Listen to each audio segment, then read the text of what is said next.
ते लहान बच्चूवर जो अत्याचार झाले होते यामध्ये आरोपी गुन्हेगार अक्षय शिंदे याला तपासासाठी आणत असताना त्याच्या पहिल्या पत्नीने आरोप केले होते लैंगिक अत्याचाराचे आणि त्यामुळे अशा या गुन्हेगाराला तपासकामी आणताना त्याने पोलिसांवर फायरिंग केली. पोलिसांची बंदूक खेचून त्यामध्ये API निलेश मोरे जखमी आहे, त्याच्यावर उपचार सुरू आहे. आणखी पोलीस देखील त्याच्यामध्ये जखमी आहेत अशी प्राथमिक माहिती आहे आणि त्यामध्ये स्वसंरक्षणार्थ सेल्फ प्रोटेक्शनमध्ये यांनी पोलिसांनी बचावासाठी गोळीबार केला आणि त्याच्यामध्ये ही घटना घडलेली आहे अशी प्राथमिक माहिती माझ्यापर्यंत आलेली आहे. आता पोलीस तपास सुरू आहे, त्यानंतर जी काही वस्तुस्थिती आहे समजून येईल. विरोधक टीका करताना दिसत आरोपीची कुठेतरी बाजू घेताना दिसतात. कशाबद्दल? अरे ज्यांनी या लहान बच्चूवर अन्याय केला त्यावेळेस विरोधक सांगत होते याला फाशी द्या आरोपीला.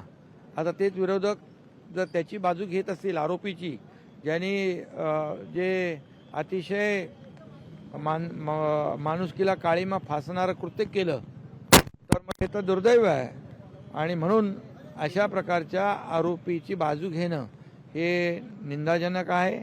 त्याचा निषेध करावा तेवढा थोडा आहे. त्यांचं म्हणणं आहे की कुठेतरी संस्था त्यांना मागे घालण्यासाठी असं एन्काउंटर करण्यात आलेलं असं वडेट्टीवार आणि नाना पटोले. नाही, आता विरोधी पक्षाला काही बोलायचा अधिकार आहे विरोधामध्ये. आज पोलीस एक जखमी आहे API दर्जाचा, त्याचं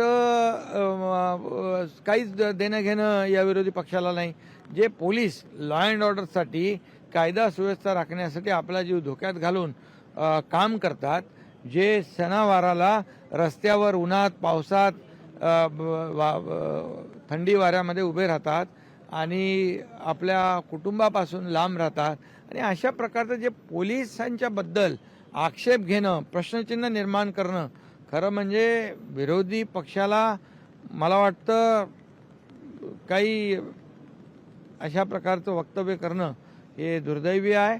आणि खरं म्हणजे पोलिसांनी जे या ठिकाणी स्वतःच्या बचावासाठी किंबहुना जी काही घटना घडली त्याला फेस करण्यासाठी जी कारवाई केलेली आहे त्याचा तपास होईल, चौकशी होईल आणि ते पुढच्या गोष्टी समोर येतील.